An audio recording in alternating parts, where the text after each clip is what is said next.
Questão 26. Podemos esperar que, evoluindo de ancestrais que disputavam os mesmos recursos, as espécies tenham desenvolvido características que asseguram menor ou nenhuma competição com membros de outras espécies. Espécies em coexistência, com um potencial aparente para competir, exibirão diferenças em comportamento, fisiologia ou morfologia. Aí, nesse caso, a gente tem um deslocamento de caráter, onde a gente vai observar que essas características que vão sendo diferentes entre esses indivíduos que coexistem, ou seja, que estão presentes em uma mesma localidade, isso reduz a chance de competição entre eles, aumentando a chance deles sobreviverem nesse território. Aí, se a gente pensasse numa sobreposição de nichos muito grande, a gente pensaria numa competição muito grande, o que diminuiria a chance dessas espécies sobreviverem.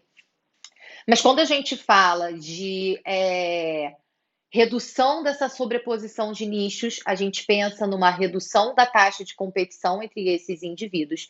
E isso aumenta a chance deles sobreviverem, porque a taxa de competição diminuindo aumenta a chance desses indivíduos coexistirem nessa região. Por isso que ele coloca aí para gente que eles podem apresentar diferenças em comportamento, fisiologia ou morfologia.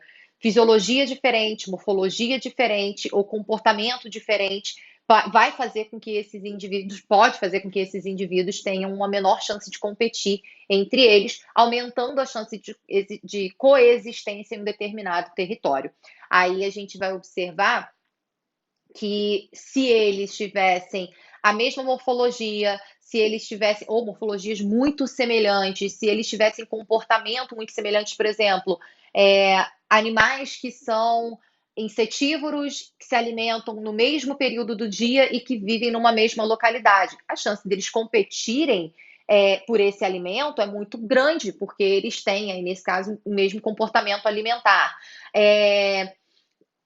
Aves com tamanhos de bico semelhantes, que se alimentam de sementes, por exemplo, elas vão competir por sementes de tamanhos semelhantes. Então, entra aí nesse caso a morfologia desses indivíduos. Então, quando a gente vê a variedade dessas características, a gente pode observar aí, nesse caso, diferentes nichos ecológicos sendo ocupados por esses indivíduos, o que reduz a taxa de competição, aumentando a chance de sobrevivência.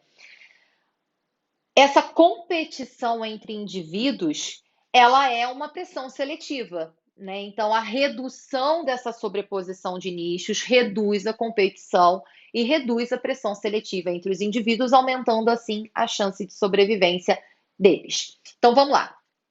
Qual fenômeno evolutivo explica a manutenção das diferenças ecológicas e biológicas citadas? Não é mutação. Não está aí nesse caso, a gente não está levando em consideração o que gera essa variabilidade, essa variedade de características entre indivíduos que coexistem numa determinada região.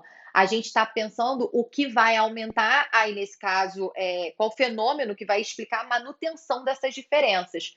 O que faz aí, nesse caso, um indivíduo apresentar uma característica X e outro que coexiste com ele naquela mesma região apresentar uma característica W, né? Então, isso aí, nesse caso, não vai ser a mutação que vai explicar essa manutenção dessas diferenças, né? A mutação poderia explicar a geração dessas variedades, dessa variabilidade genética, mas não a manutenção dessas diferenças ecológicas e biológicas que ele vai citando.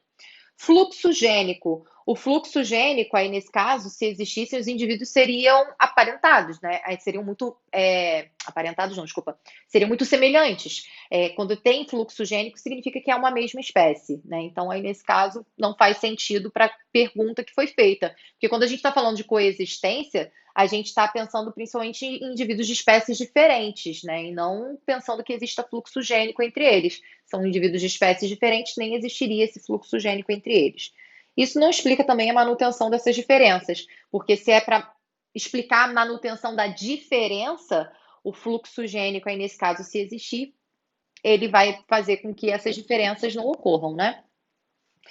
E mesmo assim, mesmo sendo interrompido o fluxo gênico, não existindo fluxo gênico, também não explicaria essas diferenças. É a seleção dessas características que vai estar acontecendo. Então, a letra C Aí, nesse caso, seria a resposta correta. A deriva gênica também não explica isso. A deriva gênica você tem de uma grande população, poucos indivíduos aí, nesse caso, sobrevivendo ou restando em um determinado território. E aí, nesse caso, a frequência de alelos de uma população pode mudar de acordo com essa deriva gênica. Então, também não explica o fenômeno para manutenção dessas diferenças ecológicas, tá? As características elas vão ser as mesmas, só que a frequência de alelos na população é que vai ser alterada de acordo com essa deriva gênica.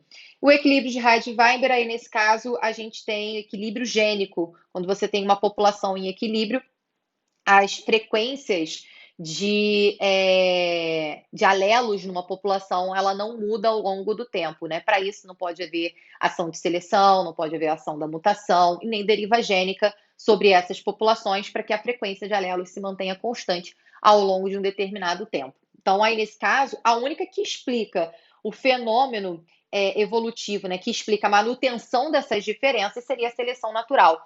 As pressões seletivas diferentes, aí nesse caso, a pressão seletiva, na verdade, né, faz com que esses indivíduos tenham características diferentes, aumentando a chance de sobrevivência em uma determinada localidade. Tranquilo? Então seria a letra C a opção correta.